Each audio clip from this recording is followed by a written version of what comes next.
Hello everybody and welcome to Parks Bros.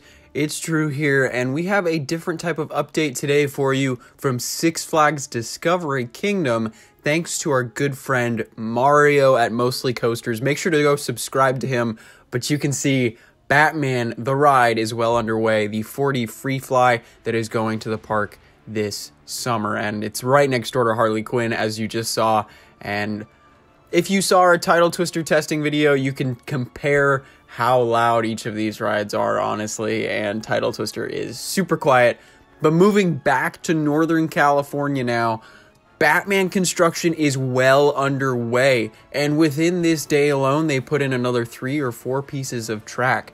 They're moving at a really amazing rate, and I think this is a great fit for this park, in all honesty. You could still see a lot of dirt being moved around, but the footers, as well as some of the base supports and a lot of the track that it can be supported by these supports has been done. You can also see the entrance building right here for the queue, which I think is awesome. I got to do this type of queue building with the other Batman free fly at Six Flags Fiesta Texas, and I must say, honestly, I really enjoyed that section of queue. It was very well themed. It reminded me a lot of the Battle for Metropolis dark rides, so, and that's just an awesome theme, at least for Six Flags, and I really enjoyed it. So I'm very excited to see that they're bringing that queue back for Discovery Kingdom's free fly. But it is going to be at the front entrance pretty much as you're walking up from the parking lot. So you're going to get great views of this ride coming in, as well as Harley Quinn and Superman and even Wonder Woman, honestly.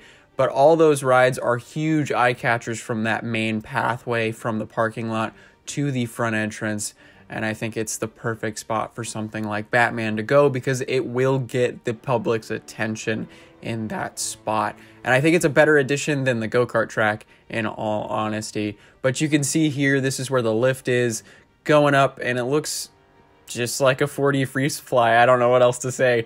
But I'm very excited to see all this work being done pretty quickly. We do know that the track showed up a couple months ago, but supports only just recently got there in the past couple of weeks. So it took a long time to finally get everything going with this ride. But the fact that it's already being put up right now is incredible. But you can also see V2 is making its change into the Flash vertical velocity with its new paint job, and it's looking really nice. And I think that's just because it is brand new paint, so it looks super bright and vibrant, and just it looks awesome in comparison to kind of the old worn out paint job of V2.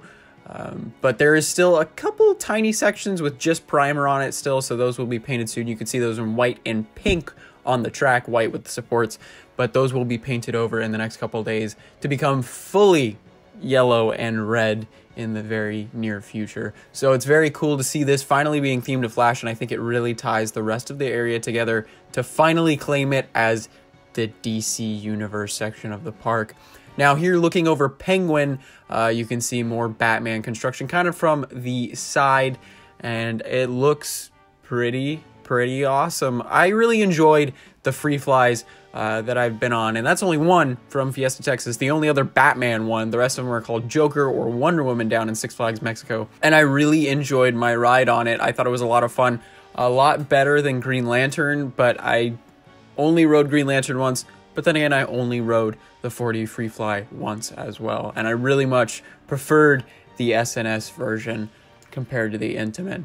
But I think, honestly, this is going to be one of the best additions to the park in a long time, at least since probably Joker or Wonder Woman. This is definitely my favorite addition to the park since then, which honestly has not been that far in the past. But I mean, still, it's another improvement to this park that is ever growing, always getting something new every year. But here's a quick look at the station building, just a quick one again, and hopefully that will be finished within the near future, as well as the ride itself. And here is just a look at more track being put in for the ride, and they pretty much finished the center section of the ride for the most part within this one day. So I can't even imagine how quick they're going to get the rest of the ride up. Honestly, I could see them finishing the actual track work within another week or two. It should be done pretty quickly here, specifically because it is a cloned ride and it is not that difficult to try and put everything together. It doesn't intertwine with itself too much, so it should be up very, very soon. And here's just another look at some track being put in. It's crazy though to see kind of this Iron Horse RMC manufactured track going up for this SNS ride. I've not actually seen one of these 4D free flies being put together, so it's very cool to see that happening here. So I'm very excited to finally go up and ride this when it opens. Hopefully I will be at Discovery Kingdom within the next 6 months or so.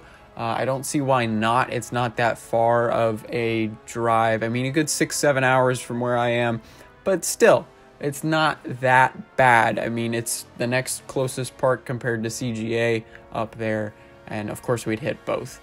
So, but here's just another look at the Flash vertical velocity. Let me know what you think of that name down in the comments, by the way. I actually don't mind it. But there is definitely still some of that primer still showing up in just a couple different spots, which is completely okay because they'll finish that paint job within the week easily. So it'll look really cool when you're on ride, of course. But here's just some shots from outside the park on that pathway I was talking about from earlier, where you can travel to the parking lot and back. And they actually had installed more track, it seems, just within that time of walking out and back to the parking lot. So you can see this is where the station will be, and then here is some supports that are still sitting off on the side that are still individually wrapped, so that's cool to see as well, and hopefully those will be up and vertical before we know it.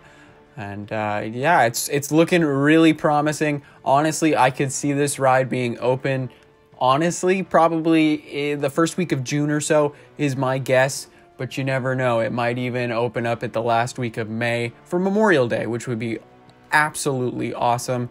But I'm probably gonna start to head out here, but make sure to go subscribe to Mostly Coasters if you can. We want to get him to 100 subscribers before Zach Cali Coasters, but make sure to go subscribe to Mario and check out his channel as well. And don't expect too many of these Discovery Kingdom updates. He was just up there visiting for the weekend, so don't expect too many updates from Northern California from us in the future. If you want more updates from Northern California, make sure to go check out Coaster Labs. I know he does a lot of Discovery Kingdom updates, so I wouldn't subscribe to this channel if you specifically want Discovery Kingdom updates. But definitely make sure to check out Mario at Mostly Coasters and also Coaster Labs if you want some NorCal stuff. But thank you so much for watching. And of course, as always, we'll see you on the next ride.